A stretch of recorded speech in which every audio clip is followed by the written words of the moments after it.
Fala galera, Capitão Frank aqui para mais um Nerd Fiction. E hoje a USS Enterprise NCC 1701D.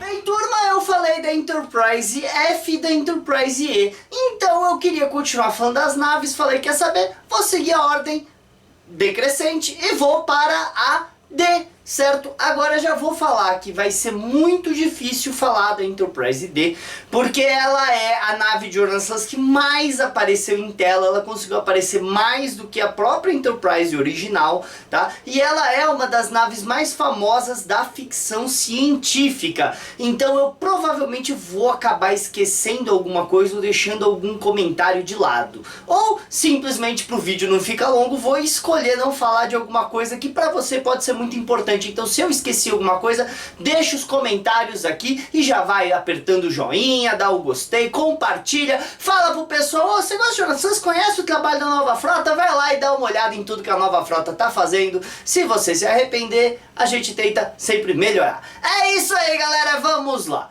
Gente, a USS Enterprise NCC 1701D é um grande cruzador da classe Galaxy. Ela foi desenvolvida no universo de Jornadas Estrelas em Utopia Planitia, em Mars, com grande equipe aí de engenheiros. Entre eles tinham a doutora Leah Browns. Isso no universo de Jornadas Estrelas. Porque no mundo real, quem desenhou a Enterprise D foi Andrew Probert. Mas também sabemos que muito do design, principalmente interno da Enterprise D, foi feito pelo Rick Stenbeck e pelo Michael Okuda, que estavam na equipe principal para desenvolver Jornadas Estrelas, a nova geração. A Enterprise D vai estrelar as 7 temporadas de Jornadas Estrelas, a nova geração, porém nós também podemos ver a ponte dela em Star Trek Lower Decks, nós também podemos ver de novo a ponte dela em Star Trek Prodigy. Ela esteve nos 2 primeiros episódios, ou no piloto de Star Trek Deep Space Nine Emissary, e ao todo em 3 episódios de Star Trek Picard,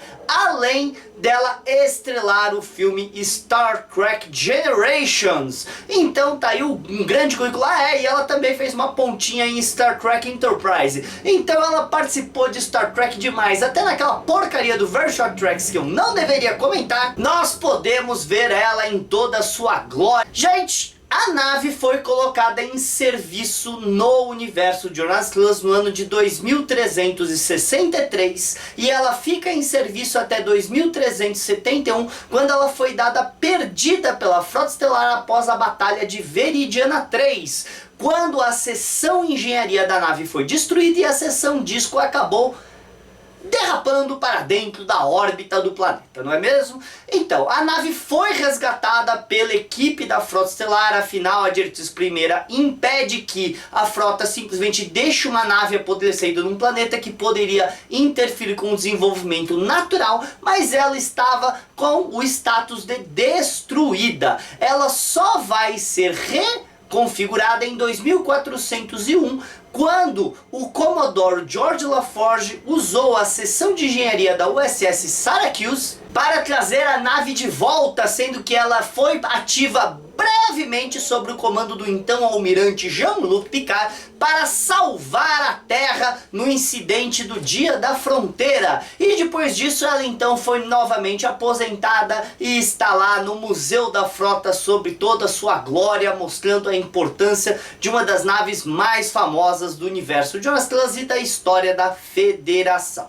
Gente, se você quiser colocar em termos de tamanho, a Enterprise D teria da nacelle até a ponta da seção disco 640 metros. É tipo 2 torres Eiffel, se você quiser imaginar. E apesar dela não ser tão extensa quanto a Enterprise E, que tem 700 metros, ela é maior e mais maçuda que a Enterprise E, tendo um total aí de 42 decks e podendo carregar uma tripulação de 1014 tripulantes, o que é muita gente. Sem falar que a Enterprise pode chegar à dobra 9.6 por 12 horas, o que é bastante. Ela é a primeira nave que a gente vê da história da Federação que consegue se separar e voltar à seção engenharia e disco sozinha, sem auxílio de outras naves ou de uma estação estelar. Aliás, ela foi a primeira nave da história de Jornada nas Estrelas que nós vimos em tela se separar de verdade.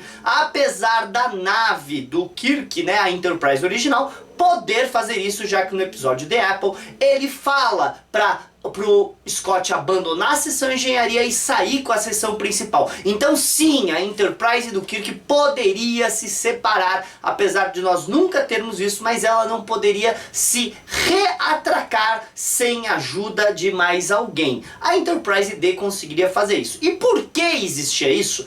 Para que, se fosse um caso desesperador, como a Enterprise D era projetada para carregar as famílias, o que para mim sempre foi um erro, a seção disco poder ir embora, levando os civis com ela, enquanto a seção engenharia entraria em batalha. Falando em batalha, a nave é armada com 12 phasers array por ela inteira, o que é impressionante, sem falar que ela tem disparador de torpedos ventrais e frontais. E também podemos colocar que ela foi a nave capitânia da Federação durante os 8 anos de comando do capitão Jean-Luc Picard.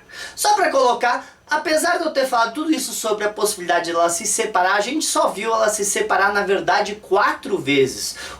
As 2 primeiras vezes foram na primeira temporada de Jornada nas Estrelas, a nova geração, lá no Arsenal e no episódio piloto. Depois, no Best of Both Worlds, parte 2, a gente vê ela se separando, e a última vez no filme Generations. Eu comentei que o Capitão Picard foi o capitão dela durante o seu período de missão principal, indo onde ninguém jamais esteve. Porém, ele não foi o único capitão.